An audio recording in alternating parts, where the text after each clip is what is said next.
C'est quoi les problèmes de cette guerre de l'Est et de la République? Vous qui suivez la situation, pourquoi cette résurgence de cette guerre à temps et à contre-temps et à tout moment? Alors, il a raison sur le fait que c'est une guerre de 30 ans. Ça, c'est même minimum 30 ans, c'est même au-delà. Pourquoi? C'est parce qu'on n'a jamais, et ça, on peut reprocher la même chose déjà du temps du général, du maréchal, du temps de Kabila père et fils, ou du temps de Tshisekedi, on n'a jamais essayé d'apporter une vraie solution à la crise au Congo, dans l'Est du Congo. Donc, ça a toujours été le plus facile, a toujours été de stigmatiser une communauté pour expliquer ce qui n'allait pas dans la région de l'Est. Donc on dit, c'est les Rwandais, c'est les Rwandophones, c'est les Tutsis, c'est pour ça que c'est ingérable. Et par contre, depuis bien plus de 30 ans, cette région, qui est une région richissime, on le sait aujourd'hui, n'a jamais été développée. Les seules régions dans lesquelles on amène de l'électricité pour faire tourner le business, je dirais, c'est le Katanga. L'Est, il n'y a rien. Et la problématique, c'est quoi? C'est que vous avez des richesses à l'Est, vous êtes très très loin des endroits où vous pouvez sortir, parce que là c'est tout à fait enclavé, et par contre vous avez des pays, un pays essentiellement, enfin si vous regardez l'Ouganda, c'est aussi la même chose pour l'or, où on peut faire passer très facilement des minerais qui sont produits pas très loin de la frontière, les gens sont très accueillants, et vous avez de ce côté-là de la frontière, vous avez de l'électricité, vous avez des voies de communication, c'est bien accueilli, donc vous avez un microcosme qui est là pour faire en sorte que les minerais, par exemple, sortent non pas vers l'ouest, non pas vers le nord, mais vers l'est. C'est la voie naturelle. Et on n'a jamais donné les moyens à cette région de se développer. Si vous développez convenablement les Kivu, si vous leur donnez les moyens et les capacités de produire, de concasser la matière première, de la transformer, forcément tout va se passer là. C'est le sous-développement qui explique évidemment ces trentaines d'années de guerre pour vous? Mais c'est quand même beaucoup plus facile. Quand vous avez ce que vous appelez en effet le sous-développement, que vous n'avez pas de structure étatique, pour reprendre l'expression de Louis Michel, que vous n'avez pas d'État dans la région, que vous avez des groupes militaires qui savent qu'ils peuvent, des milices qui savent qu'elles peuvent venir se servir, s'enrichir dans les mines. Vous avez des tas de petits seigneurs locaux, l'armée ne fait rien, ou tout au plus pactise avec eux. Il n'y a aucun système qui est là pour les contrôler. Le business se fait, c'est la loi du plus fort, en fait c'est la jungle dans cette région-là. Et après, on va s'étonner que les choses ne vont pas comme elles devraient l'être. Donc, je faisais référence à une interview de Louis Michel récente, où il parle du fait qu'il n'y a pas d'État au Congo. Là, c'est quand même la preuve que là, il n'y a pas d'État au Congo. Ces régions ne sont pas gérées. Quand vous mettez un potentat à la tête d'une province comme celle-là, vous savez que le gars va s'enrichir, mais il va rien faire pour développer ces régions. Mais quand les Congolais eux-mêmes, le président Tshisekedi l'a répété plusieurs fois, que c'est le Rwanda qui est responsable de ça, le Rwanda qui lorne sur les richesses du Congo, le Rwanda qui s'est construit sur les richesses du Congo, vous dites, laissez le Rwanda tranquille, c'est vous les Congolais, vous êtes responsables de ce qui vous arrive, c'est votre manque de développement de chez vous et des gouvernants chez vous, c'est ça la réponse que vous donnez? Si vous ne développez pas votre pays, qui va venir le faire à votre place? Les Américains? Ah non, je ne pense pas qu'ils vont venir le faire à votre place.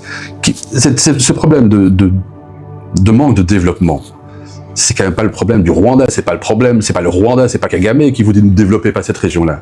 C'est évident. Donc, qu'est-ce qui se passe? La responsabilité, elle est où? La responsabilité, elle est dans le chef des Congolais.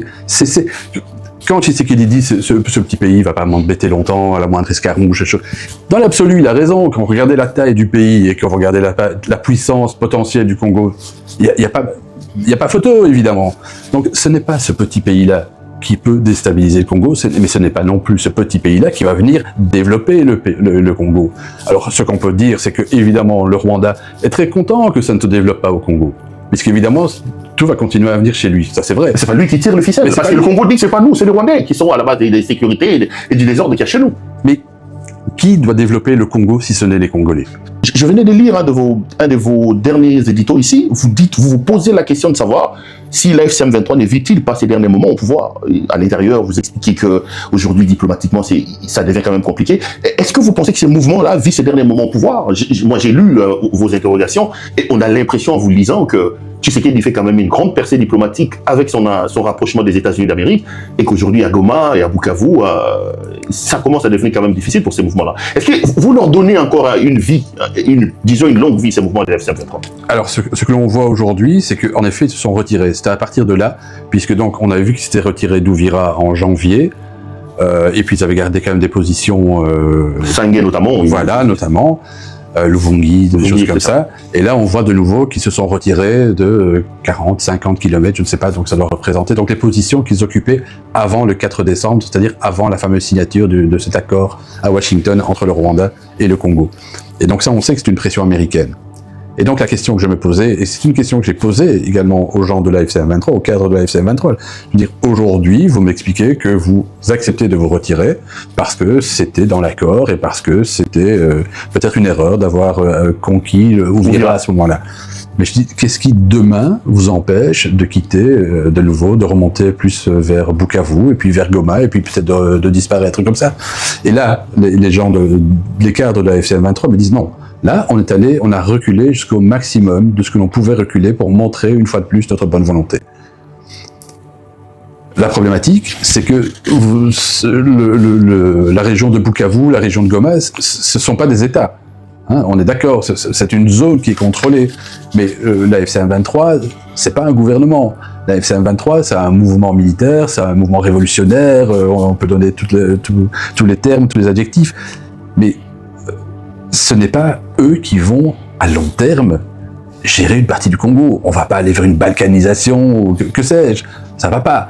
Ils n'ont pas les moyens pour le faire. En plus, ils n'ont pas nécessairement l'adhésion de tout le public qui est dans cette zone-là, non plus. Donc, ça, c'est quand même important. J'ai vu. Donc, parmi les raisons, vous dites qu'aujourd'hui, ils n'ont pas une grande adhésion de la population. Voilà, donc si vous êtes l'image du Rwanda derrière eux qui colle un peu à ces mouvements fait mal au pays. Mais bien sûr, et en ça, je dirais que le travail de M. Mouyaya est absolument, cyniquement, je dirais, remarquable, puisque évidemment, il distille tout le temps la même chose. Donc, c'est-à-dire, ce sont les Rwandais, ce sont les Rwandais, ce sont les Rwandais. Donc, pour une partie de la population congolaise qui voit ces gens arriver, ce sont toujours des Rwandais. Moi, ce que je vois, c'est qu'en effet, si vous voulez être crédible en tant que mouvement rebelle, en tant que mouvement révolutionnaire qui conquiert un territoire, bah, il faut que les gens de ce territoire se massent derrière vous, fassent front derrière vous. Aujourd'hui, c'est pas le cas. L'AFC n'a pas eu... Écoutez, je ne sais pas, il y a des régions, des quartiers où je suis allé à Goma. Bon, évidemment, je le dis toujours, je passe pas inaperçu quand je vais à Goma, à Bukavu, ou que sais-je. Je peux pas prétendre. Voilà, je peux pas prétendre que je suis congolais, donc on se doute bien de qui je suis. J'ai pas le brassard d'une ONG, je vais pas mentir aux gens. Je me présente comme journaliste, donc évidemment, je connais pas mal de gens avec lesquels je discute depuis longtemps, bien avant. Donc sur la situation, certains sont plutôt favorables à la FCM23, et c'est en général plutôt des gens qui ont des petits business, des choses comme ça, me disant la tracasserie, on ne connaît plus aujourd'hui.